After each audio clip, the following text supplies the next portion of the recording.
Hi, this is Scott Carbonara, the leadership therapist, with your lead to engage moment for the day. If you think back 3 months ago, the new year was over, we were just getting back to work, starting to make money to pay down those holiday bills. Most of us had never heard of COVID-19 or the coronavirus. And a lot of us, as we got back into the flow of work, we were used to sleeping in, eating around the clock, just downtime. We were probably thinking by about mid-January, when is the next paid holiday? I need some downtime. Well, guess what? We have downtime. In fact, a lot of us have more downtime than we know what to do with. A friend of mine posted on Facebook the other day. He said, have you ever been in a relationship with someone that you've since broken off with where you knew while you were dating or while you were getting married that this person was cray-cray and there was no reason the two of you should ever be together? And one of his friends commented, yeah, I could say that about my first 6 wives. And then after just 2 weeks, trapped at home with my new wife, I'm pretty sure she's going to become number 7. Yeah, that's what we call too much downtime. We probably are thinking right now, wouldn't it be great if we could just get things back to normal? But let's be honest, there were a lot of things about the old normal that maybe weren't so good for us. Maybe they weren't healthy, maybe they weren't sustainable, maybe they weren't in a place where we would be growing to our full potential.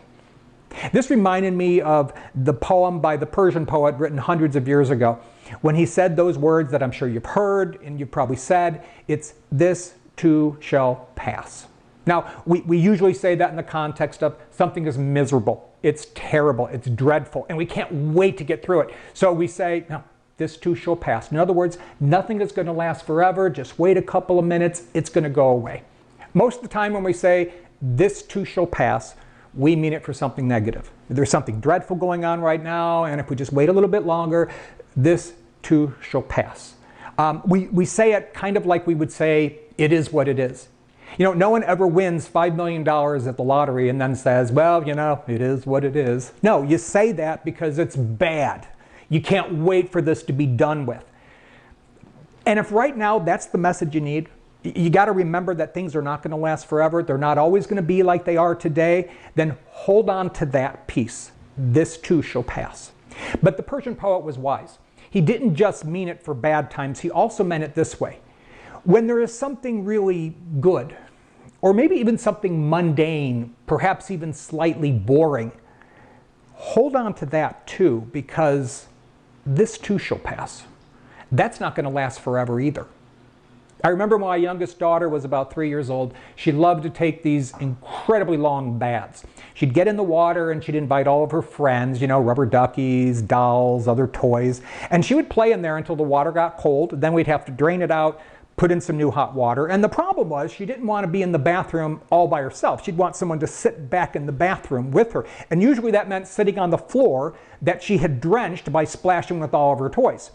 Well, one day I decided, I'm tired, I'm just getting back into town, I don't want to sit on a wet floor for 45 minutes while she's playing and talking to herself and taking her bath. So I said, hey, how about tonight you take a shower all by yourself like a big girl, and then when you're done, if you can get done real fast, you can watch some of that sponge blob and maybe get a little bowl of ice cream or something. How about that? And she said, okay, because she loved ice cream. Well, a couple days later, I was in no hurry. It was bath time.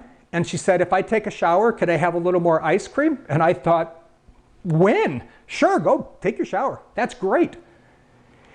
As a result of that, she's 12 years old now. And I never realized how much I looked forward to that one-on-one time. Why? Because it drove me crazy. I'm sitting on a wet floor. She's talking to herself. It wasn't highly interactive. But I miss those days of picking her out of the tub and taking that towel and polishing her hair until it stood straight up in the air, and then buffing her body to dry her and putting on her little nightshirt. Those days are gone and they're not coming back. And I wish I could go back in time and be more mindful of how much I would miss that someday. Instead, what I'm mindful of is how I encouraged her to get out of this stage so we could get into something better, because it turns out that something better really wasn't better. It was just different. And now that phase of her life and my time with her is forever gone. So if you're in a hurry to say, let's Let's get back to normal. I can't wait until we could go back without social distancing. I can get back to work. I want you to think about it, that there are some things going on in your life right now that this too shall pass. And you're going to wish you had 1 day more, 1 hour more, 1 minute more doing the things that maybe today are absolutely driving you crazy. Okay, so right now you might be running low on toilet paper. You might have already blown through all of your favorite things to eat, but I want you to start looking at your day differently.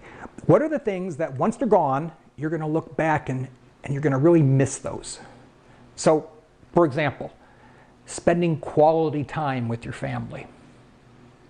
Catching up with friends. Yep, you got a phone, you got FaceTime. There's no reason why you can't chat and chat and chat. And some people you've been meaning to call for a very long time. Now's the time. Make the call. Taking a nap. You know, you were tired 3 months ago. You came home from work after the holidays, and the first thing you wanted to do was to unsnap your pants and go lie down on the couch. Well, guess what? You can go do it now. Go take that nap. Sleep in. Don't set an alarm. It's okay, because someday you're going to wish you could slow down this moment. Read a book, not because you have to, but because you want to. Slow down this moment. You know what you could do is you could start cleaning out your closet or your garage or maybe your pantry to make things a little easier to find. Slow down this moment. When was the last time that you just made a cup of coffee in the morning, first thing, and you went and you sat outside on the back porch and you listened to the birds and you saw the sun coming up and it was all quiet in your house and you weren't rushing to get to the next thing? Slow down this moment. There's no traffic. There's no commute. Slow down this moment.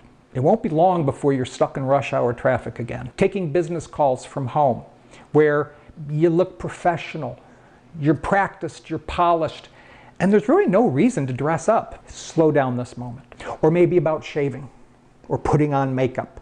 You know, no one's going to see you unless you actually do a Zoom call. So slow down this moment and just enjoy the scruffy. Enjoy the natural look. How many of you have ever said, once I retire, I'm going to write that book? Well, guess what? You can write that book right now. Get started with an outline. Slow down this moment. You have unlimited opportunities of what you're going to do next. I've already been thinking that once things go back to normal, there are parts of my new routine that I really want to take with me. So how can you slow down this moment and take full advantage of it? First thing is just be mindful. There are things going on around you. Yes, there might be cats jumping on your lap during conference calls. There might be kids that you're annoyed with and you're posting things on Facebook about, I can't wait till my kids go back to school. You know what? It won't be long before you're going to miss those moments. Those kids will be out of the house. They'll go to college, they'll get married, they'll move away, and you'll be wishing you could have just 1 minute more, like the moment right now. That's how you can slow down the moment. Be mindful. The second thing is just be present. You have to be aware of those moments as they're happening, but you have to be present in those moments. That means allowing yourself to let the feeling wash over you. And there are certain times, like Pam and Jim said in the office, where you have to go and take a picture of the moment so you can remember it. There are things happening right now that you need to take a picture of so that you can remember. So here's my challenge to you. Find 1 or 2 things that you've been doing during this new normal time that you really want to be able to take forward with you back into a new normal. What are those things? Write them down, and I would love to hear from you to see what kind of things you've come up with. A friend of mine from high school reached out the other day. He said, I would be a fool to not use this time to lose a little bit of weight and learn German. Awesome time for that. How about you? What is it that you're going to put into a new normal that you're going to take forward with you so that this crisis can be turned into something that's an opportunity, because this too shall pass. So these are moments that you need to slow down and take full advantage of. This is Scott. If you like this video, you can think of someone who needs it. Just go ahead, click here, share away. Until next time, be safe.